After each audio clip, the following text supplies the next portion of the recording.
switching over to local news now, where we direct your attention to a curious case that happened today in West Miami. The well-known chef Tony was arrested after many clients in his restaurant began showing worrying physical symptoms. The police report has identified the cause of the patron's collective discomfort as some meatballs, apparently prepared using dog meat. The chef defended himself, claiming he had given instructions for the making of the dish to an elusive sous chef, of whom no traces can now be found. What can we say? If it's a pet-friendly local establishment you're looking for, Tony's restaurant could really be your thing. Yes, strike. Yeah. Absolute number one, intern. Isn't that because you're playing against yourself, Mr. Number One? If someone had tried socializing rather than carrying around her job, we would not still be here arguing about it. So at the current state of things, I am the undisputed number one, and that's that. In the meantime, your someone might have found something by analyzing the picture that was slipped under your door.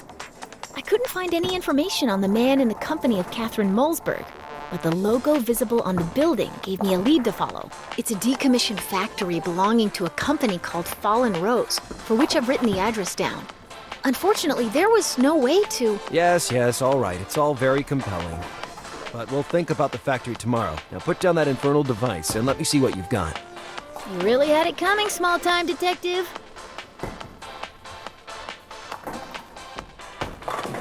What do you think about that? That was beginner's luck.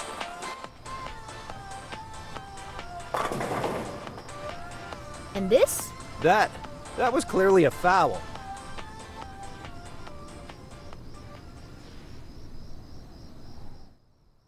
I found a surprise waiting for me. Mr. Bundy, I was just looking for you. Am I late with the rent? The rent is the least of your problems right now. There are people, Mr. Bundy, who find your investigation really bothersome. You were sent by Mulzberg, weren't you? The worm thinks he can scare me with his two-bit intimidation tactics, but I have absolutely no intention of stopping. I'll bring the truth to the light, even if a whole empire has to fall because of it. That's all I need to know. Wait! Whoa. What?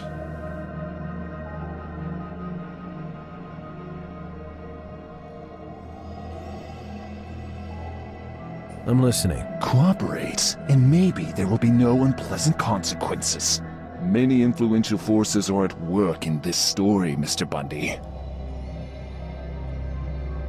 Okay, wenn wir unsere Karten offenlegen, gibt's Ärger oder was?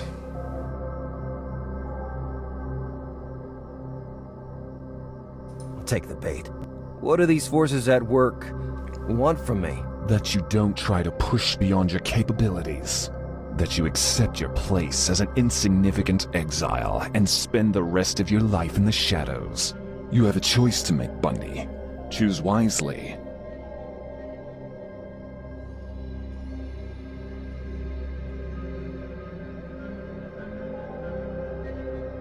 Okay, I quit the case. Really, it's not a matter that concerns me. I'm sorry for the girl, but in the end, these things happen. The important thing is that they don't happen to yourself. You just made the best choice of your life. Oh, Bundy.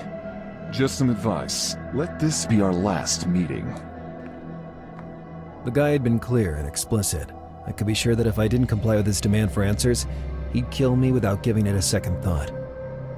My rational side urged me to really let it go. Goodbye case, goodbye challenge, goodbye unsolved mysteries, and goodbye Kathrin. But no, I couldn't leave that girl to her destiny. Her father did something horrible to her. He had hidden the truth from the world, maybe even going so far as having his own flesh and blood kidnapped or even killed. No way I'll give up. I am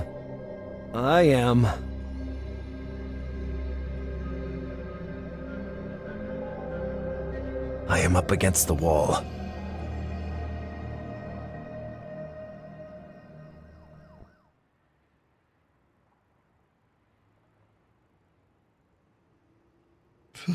November. Things just get better and better. I'd fallen asleep with my clothes on. That visit the previous night had shaken me more than I wanted to admit. Well, that must be Alice. Door's open. Come in. Hey, intern. Welcome. Hello, Lars. Do you always leave the door open? Yeah, of course. So the delivery boy can leave me the harbinger at the door and I can do this?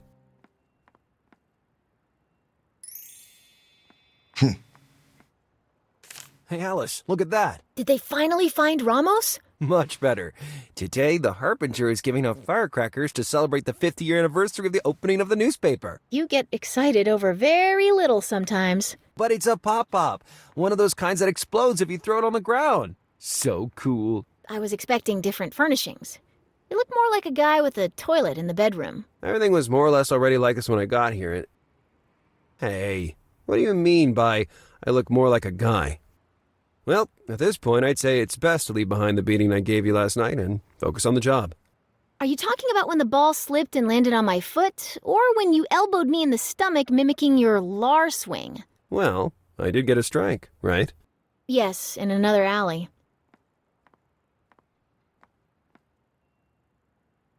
Try to make yourself at home. As I was trying to tell you yesterday evening, I couldn't trace any information about the man in Catherine's company, which is quite strange, considering that I have total access to all the government databases in the world. But this can be explained in perfectly legal ways, and in any case, it doesn't help us with the investigation. On the other hand, I found some information about the symbol appearing in the background, which identifies a company called Fallen Rose. It doesn't sound familiar. What is it? The company itself did business in many sectors, but the Miami headquarters specialized in building materials. From the archives, I couldn't find anything suspicious. All above board until they declared bankruptcy last year. But here's the kicker. Although the company is supposedly bankrupt, I found signs of recent activity by analyzing surveillance camera footage in the neighborhood. So, they're still there. Maybe I could. Alice, I need access to that factory, this very day. It could be risky, but I certainly won't stop you. I feel this case could really push my career years ahead. And by the way, my zealous detective, I think it's time you tell me everything you know about the case we're investigating. All right. At this point, I can't deny you deserve it. Okay, let's start from the beginning. That is to say, the night I tracked down Ramos.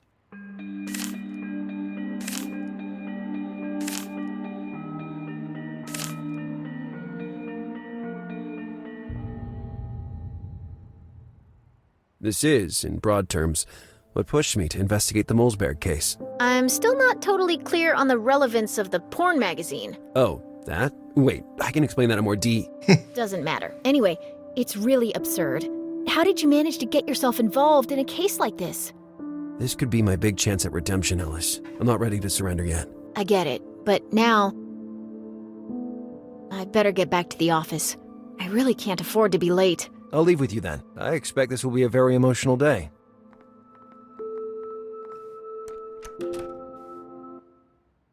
Well, see you later then.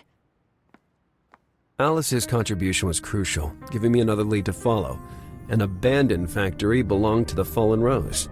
I figured I should also swing by Nancy's. Maybe I would be able to talk to the mysterious homeless guy, Roger. Come to think of it, this was the day I was also supposed to have my interview with that leech Gwendolyn Pratt. I had serious doubts about what to do. Maybe it would be better to go back to Ramos's house to face that shrew. Okay.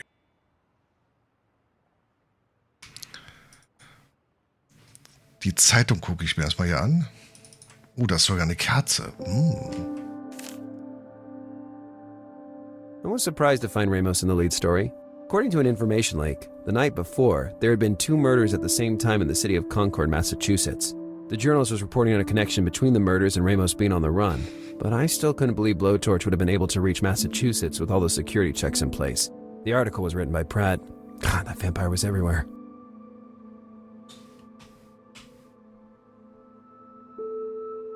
Exklusivinterview mit dem Erfinder des Megapop. Er mag einen Feuerwerkskörper namens Megapop erfunden haben, aber seine Seele ist ganz dem Rock'n'Roll gewidmet.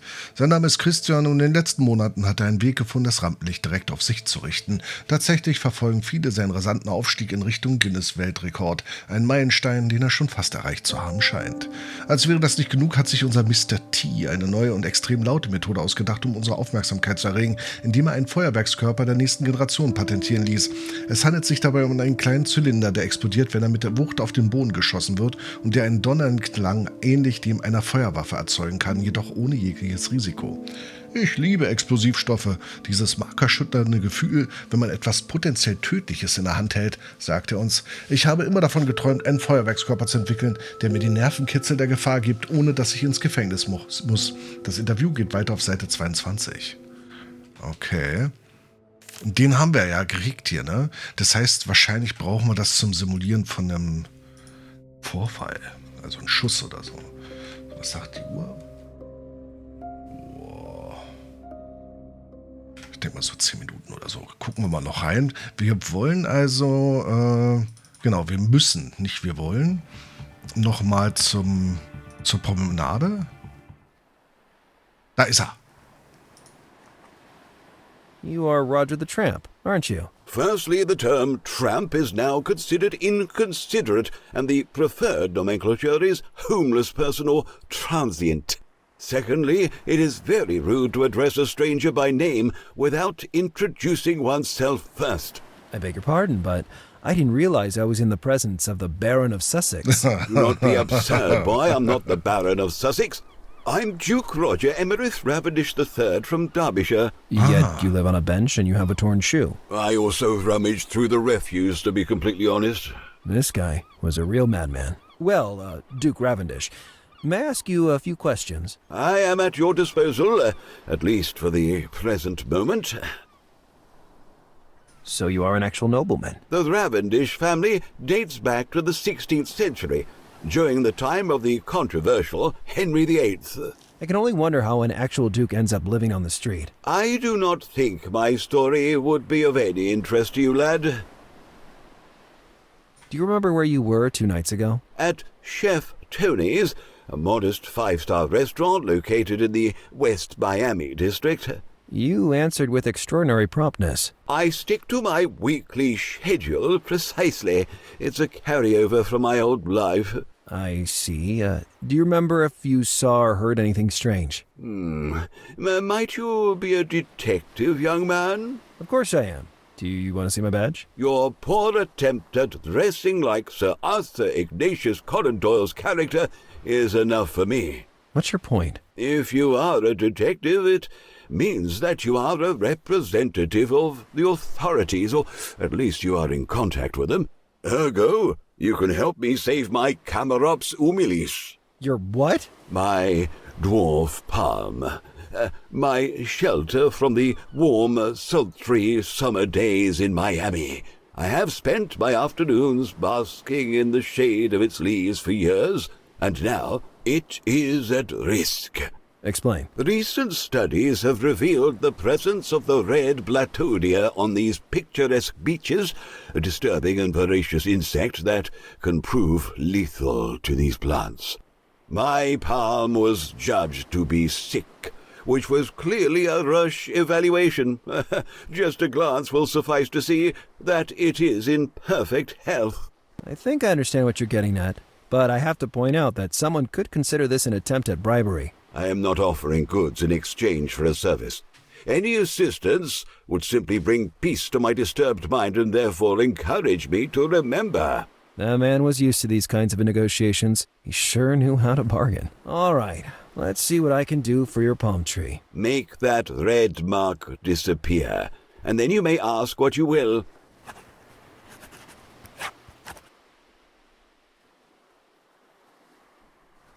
Oh, my poor dwarf palm.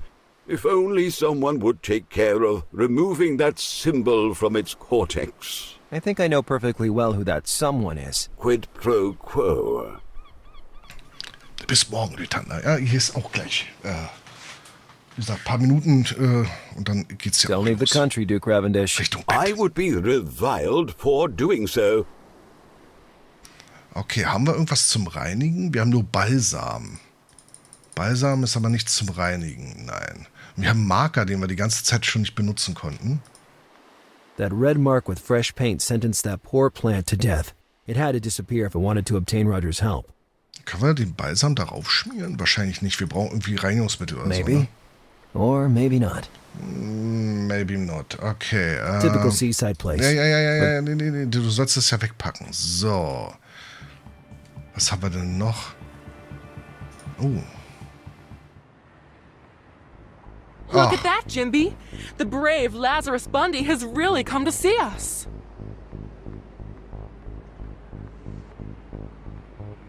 I can't believe I'm actually here. There. No reason to be upset.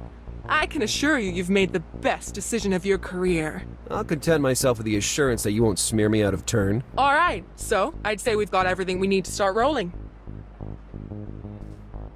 Jimby, you can start recording. Whoa, wait a second. Just like that, out of the blue, without preparing the questions a bit? This is Gwendolyn Pratt reporting from the house of the serial killer Blowtorch, aka David Ramos.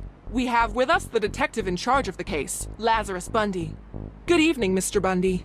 Good evening. Let's get straight to the point. Last night you were involved in a struggle with the dangerous individual who, we mustn't forget, is on the run. How would you describe this experience to our viewers? You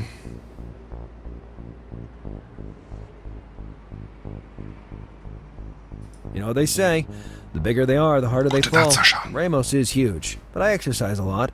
And then, I'm a black belt in karate. You can't tell by looking at you. I wear baggy clothes to keep low profile. Where do you think Ramos is hiding right now?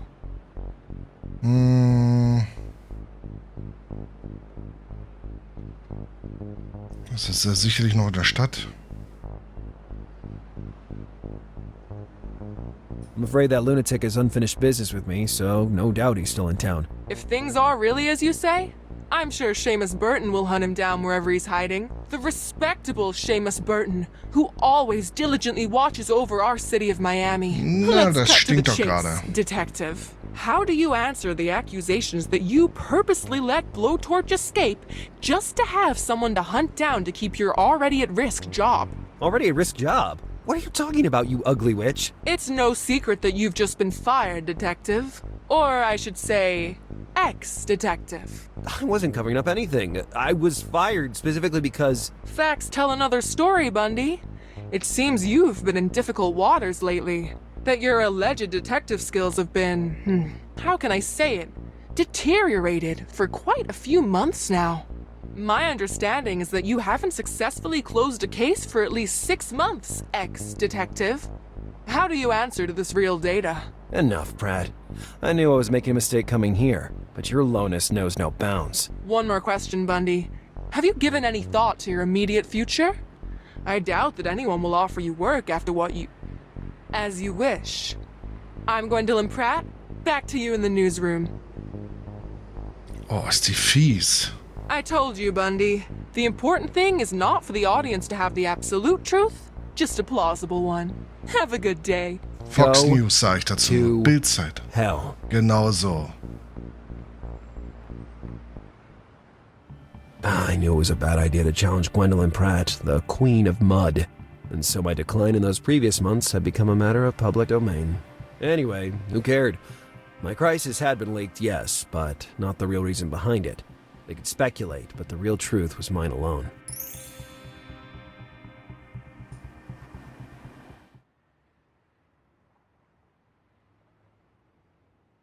And this would be an abandoned factory? I had underestimated the size of the matter. That building was huge, and I'd lose an entire day trying to inspect it completely. Plus, the place was being watched. I had to find a way to access it without being noticed by the guard. Okay. Ich glaube, das ist aber ein guter, passender Punkt hier zu speichern. Mal wieder. Und dann langsam Feierabend zu machen. Wir sind gut vorangekommen und ich habe das Gefühl, so wie die Journalistin da, die Pratt es gerade gesagt hat, die respectable, also ich glaube, dass da vielleicht, weiß ich nicht, jemand sich profilieren will und deswegen ihn ins Ausschießt. Irgendwas in dem Dreh und deswegen dieses, keine Ahnung, es spitzt sich jedenfalls ein bisschen zu. Aus diesem bisschen, sagen wir mal, plätschernden Fall wird es jetzt doch wirklich sehr, sehr, sehr spannend. Und ich bin gespannt, wie sich das dann beim nächsten Mal weiterentwickeln wird. Ne? Hier an der Stelle ist Feierabend. Vielen, vielen Dank fürs Zusehen. Schlaft gut, träumt was Schönes, habt einen schönen Samstag. Und morgen Abend auf YouTube spielen wir dann weiter wieder The Witcher 3. Und ja, bis dahin.